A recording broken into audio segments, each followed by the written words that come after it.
What's up, you guys? It's Susie and Todd from Hey Grill Hey, and today we're bringing you one of our favorite childhood microwave dinner comfort food classics, reimagined for the backyard. It's Salisbury steak in a cast iron skillet, and it is so delicious. Let's do it. First things first, we're gonna make our patties. Now, Salisbury steak patties are a little bit different than I would say just a regular hamburger patty, because a hamburger patty, I want it to you eat it in a bun, it falls apart in your mouth. I want my Salisbury steak patties to be a little bit more substantial, almost like little mini meatloafs. So they are getting fortified with some breadcrumbs, an egg, a little bit of milk, Worcestershire sauce, salt, and pepper. So I'm gonna mix that all gently into my ground beef mixture. This is 2 pounds of 85/15. You could go up to 80/20 ground beef here. The breadcrumbs and the egg are gonna provide a really good amount of moisture to the inside of this and change up the texture a little bit from just like a plain ground beef patty. Breadcrumbs add moisture. Breadcrumbs? Breadcrumbs? Breadcrumbs. Breadcrumbs. Breadcrumbs. I'm gonna form these into about 6 patties that are kind of like football-y shaped and about 3/4 of an inch thick. It's gonna take me just a minute. So while I'm doing that, will you chop up those mushrooms for me? So Salisbury. Do you want the middles out? No, I'm okay if the stems are in there. Okay. Yeah. So Salisbury steak gravy is a pretty traditional onion and mushroom gravy. You can use white button mushrooms, you can use baby portobello mushrooms, you can use cremini mushrooms. Really pick your favorite for the gravy. We're going with portobellos, and we don't even have baby portobellos, we got the whole ones. So Todd's just gonna give me some dicey mushrooms. It's gonna get dicey. One of my favorite things about this dish, this is really fun cooking with you, by the way. Likewise. One of my favorite things about this dish is that it comes together in under 30 minutes. So if you need a quick, really comfort food, protein heavy dish for your kind of main dish. Wait, I need your help. I got you. Thank you. These are mixed. I'm gonna start forming my patties. I'm also gonna start heating the oil. I've got a cast iron skillet behind me, medium-high heat, a tablespoon of butter, and a tablespoon of avocado oil. This will give us yummy brown butter flavor without burning the butter because we've cut it with the oil. Bloop. Bloop? Bloop.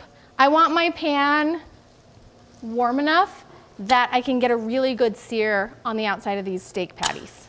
Okay, I remember buying a Hungry Man and being real disappointed that it wasn't steak. I also grew up eating on occasion the frozen Salisbury steak meals. This is way, way better than that. This is kind of what we're looking for in terms of the shape and size of our Salisbury steak patties. I don't want to overwork it. I don't want to make these tough, but I do want them to have a nice tight texture. So I'm packing them much tighter than I would if I was just doing a burger patty, if that makes sense. Oh, butter's looking good. It's brown. What are we going? We got to start lightly filming. smoking. Let's start dropping these in there, yeah? So our steak patties go into our cast iron skillet. We're gonna give them about 5 minutes per side, and we'll give them a nice flip. We really want a good, established, crispy sear on the outside of each of our patties. Looking good. 5 more minutes to sear on the other side. Then they're coming out to a plate and getting covered with foil so they can continue to cook through a little bit while we make our gravy. They smell so good. They smell so good.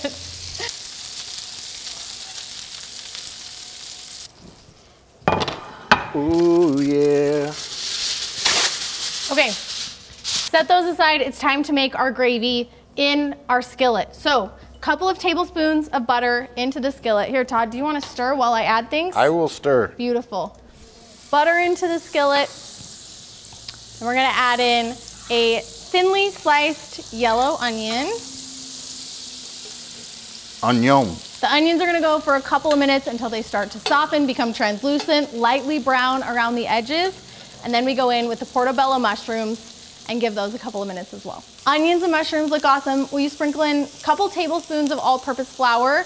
This is gonna mix with the moisture and the fat from the onions, the mushrooms, and the butter, and the rendered beef fat from cooking these beautiful Salisbury steaks in that same pan. So we're creating a really beautiful pan sauce that's just building on each layer of flavor. So stir that around, get out the flour clumps, let the flour cook a little bit to remove any of that floury texture and flavor. Yeah, just like that. And then we go in with our beef stock. I've got 2 cups of beef stock. As I pour this in, Todd, scrape the bottom of the pan. Get any of those yummy browned bits up off the bottom of the pan. They're gonna lift up as we pour in the beef stock and it starts to boil. Ooh, beef broth steam bath. Yeah. Also gonna add in a little bit of tomato paste, richness, thickness, some Worcestershire sauce, and season it with some salt and some pepper. I've got about a half a teaspoon of each. You can do this to taste. If you like it a little saltier, a little pepperier, more pepper, Yes, add please. that in. Please add more pepper. Okay, as this comes up to a boil, it's gonna start to thicken a little bit. We'll drop the heat down Ma'am, this started at a boil. to low, and then nestle in our steaks. We're gonna kind of work these in amongst, you can use your spatula and pull those off. Kind of work the steaks into that mushroom onion gravy and let them finish cooking through. At this point, doneness is your own personal preference. The FDA recommends 165 internal temperature for ground beef. Use a good internal thermometer. You can track the internal temperature. If you like to live on the edge, you can take this to more of like a medium doneness, which I would say between 140 to 145, if you like it a little bit pink in the middle. But again, that's up to you. All right, taste test, Todd, it is your time to shine. Now, you can serve this if you want to do this for dinner over rice, over mashed potatoes. I think it's really delicious over like buttered egg noodles as well. We're gonna give it a taste right now because we gotta like sneak one of these before we take it in for dinner. So we gotta steal a little bite off of the corner and eat it straight out of the pan. You ready? Me? Yeah.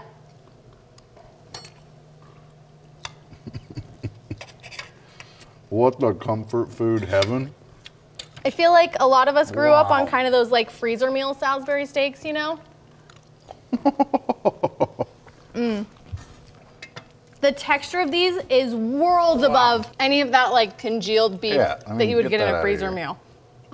It's tender, it's flavorful, crispy on the top and bottom, and that mushroom onion gravy just puts it into the next level. I have a feeling you guys are gonna love this one. It'll become a weeknight staple for you and your family. So give this Salisbury steak recipe a try. You can find it on heygrillhey.com or in the Hey Grill Hey app. See you next time.